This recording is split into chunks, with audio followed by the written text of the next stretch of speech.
কিভাবে নন্দী হয়েছিলেন ভগবান শিবের বাহন, আর কেন প্রতিটি শিব মন্দিরের বাইরে নন্দীর মূর্তি থাকে। পৌরাণিক কাহিনী অনুসারে প্রাচীনকালে শিলাদ নামক এক ঋষি মুনি ছিলেন। তিনি ব্রহ্মচারী হওয়ায় তার কোনো সন্তান ছিল না। ঋষি শিলাদের বয়স হয়ে গেলে তার মনে একটা ভয় উৎপন্ন হয়, কোনো সন্তান ছাড়া যদি তার মৃত্যু হয় তবে তার বংশ সেখানেই সমাপ্ত হয়ে যাবে। তাই তিনি তার বংশকে বাড়ানোর জন্য দেবরাজ ইন্দ্রের কঠোর তপস্যা করেন। একদিন ইন্দ্রদেব ঋষি শিলাদের তপস্যায় প্রসন্ন হয়ে তাকে দর্শন দেন। ইন্দ্র বলেন, হে মুনিবর, আমি আপনার তপস্যায় প্রসন্ন হয়েছি, আপনার মনস্কামনা বলুন। ঋষি শিলাদ বলেন, ইন্দ্রদেব, আমাকে এমন পুত্রের বরদান দিন যাকে মৃত্যু কোনোদিন স্পর্শও না করতে পারে। ইন্দ্রদেব বলেন, মুনিবর, আমি এমন পুত্রের বরদান দিতে অসমর্থ। আপনার এই ইচ্ছা কেবল দেবাদিদেব মহাদেবই পূরণ করতে পারবেন। আপনি মহাদেবের তপস্যা করুন, মহাদেব আপনার মনস্কামনা অবশ্যই পূর্ণ করবেন। ইন্দ্রদেবের উপদেশ মতো ঋষি শিলাদ বহু বৎসর ধরে পুত্রপ্রাপ্তির ইচ্ছায় মহাদেবের কঠোর তপস্যা করেন। ঋষি শিলাদের কঠোর তপস্যায় প্রসন্ন হয়ে মহাদেব তাকে দর্শন দেন। ভগবান শিব বলেন, আমি তোমার তপস্যায় প্রসন্ন হয়েছি, বলো কি বরদান চাও। ঋষি শিলাদ বলেন, হে প্রভু, আমি আপনার সমান পুত্র চাই, যে আয়নিজ হবে, যাকে মৃত্যু কোনোদিন ছুঁতেও পারবে না। মহাদেব বলেন, এমনিতে আমি জগতে সকলের পিতা, তবে আপনি আমার পিতা হবেন। আমি আপনার আয়নিজ পুত্র হব, আর আমার নাম নন্দী হবে। কিছু সময় পর ঋষি শিলাদ ভগবান শিবের নামে যজ্ঞ করছিলেন। সেই যজ্ঞকুণ্ড থেকে একটি বালক উৎপন্ন হয়। এই বালকটির মুখ খুবই মনোহর ছিল। ভগবান শিবের অংশরূপে পুত্র নন্দীকে পেয়ে ঋষি শিলাদের আনন্দের কোনো সীমা থাকে না। দেখতে দেখতে নন্দী বড় হয়। 5 বছর বয়স থেকে ঋষি শিলাদ তাকে সম্পূর্ণ বেদ ও অন্য শাস্ত্রের অধ্যয়ন করান।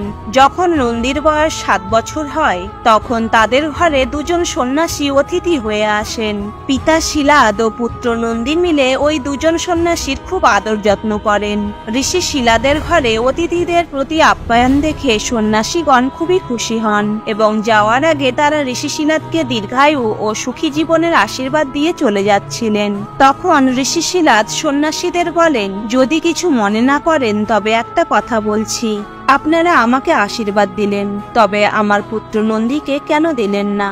সন্ন্যাসীরা বলেন, আমাদের বলতে অনেক কষ্ট হচ্ছে, তবে সত্যি এটাই, আপনার পুত্র অল্পায়ু, নন্দীর আর 1 বছর আয়ু অবশিষ্ট আছে, এই কারণে আমরা ওকে আশীর্বাদ দিইনি। পুত্রের অল্প আয়ুর কথা শুনে ঋষি শিলাদ খুবই কষ্ট পান আর ভাবেন মহাদেবের বরদান কখনোই বিফলে যেতে পারে না। তিনি এও ভাবেন, মহাদেব যখন জীবনদান করেছেন তখন মহাদেবই তাকে রক্ষা করবেন। নন্দীও পিতাকে বলেন, আপনি চিন্তা করবেন না, আমি মহাদেবের তপস্যা করব, তিনি আমাকে রক্ষা করবেন। এরপর নন্দী পিতার মতো ভগবান শিবের কঠোর তপস্যা করেন। এই তপস্যায় নন্দীর নিষ্ঠা দেখে ভগবান ভক্তের ডাকে সাড়া না দিয়ে থাকতে পারেননি। তিনি নন্দীকে দর্শন দিয়ে তার মনস্কামনা জানাতে বলেন। নন্দী ভগবান শিবের দর্শন পেয়ে ভুলেই গেছেন যে তিনি দীর্ঘায়ুর জন্য তপস্যা শুরু করেছিলেন। প্রভু, আমি সারা জীবন আপনার সেবা করতে চাই, আপনি দয়া করে আপনার চরণে আমাকে স্থান দিন। ভগবান শিব নন্দীকে বলেন, তুমি আমারই অংশ, মৃত্যু কোনোদিন তোমাকে স্পর্শ করতে পারবে না, তুমি আজীবন আমার প্রিয় গণ হয়ে আমার সাথে কৈলাসে থাকবে। মহাদেব নন্দীকে সাথে নিয়ে কৈলাসে যান এবং দেবী পার্বতীকে বলেন, হে দেবী, আজ থেকে আমি নন্দীকে গণদের অধ্যক্ষ বানিয়ে আমার বাহন হিসেবে সর্বদা আমার সাথে কৈলাসে রাখতে চাই। ভগবান শিবের এই প্রস্তাবে মা পার্বতীও খুশি হন। এরপর তিনি নন্দীকে বলদের রূপ দিয়ে চিরঞ্জীবী হওয়ার আশীর্বাদ প্রদান করেন। ভগবান শিবেও আশীর্বাদ করেন, যে মন্দিরে ভগবান শিবের সঙ্গে নন্দীকে পূজা করা হবে না, সেই মন্দিরের পূজা অসম্পূর্ণ থাকবে। বলা হয় ভগবান শিব সর্বদা ধ্যানে মগ্ন থাকেন।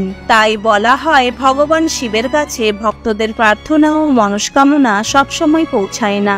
তাই ভক্তরা তাদের মনের ইচ্ছা নন্দীর কানে বলেন। এরপর নন্দী ভক্তদের সেই মনোবাঞ্ছা দেবাদিদেব মহাদেবের কাছে নিবেদন করেন। বন্ধুরা, ভিডিওটি ভালো লাগলে প্লিজ ফলো করে সাপোর্ট করুন। Thank you.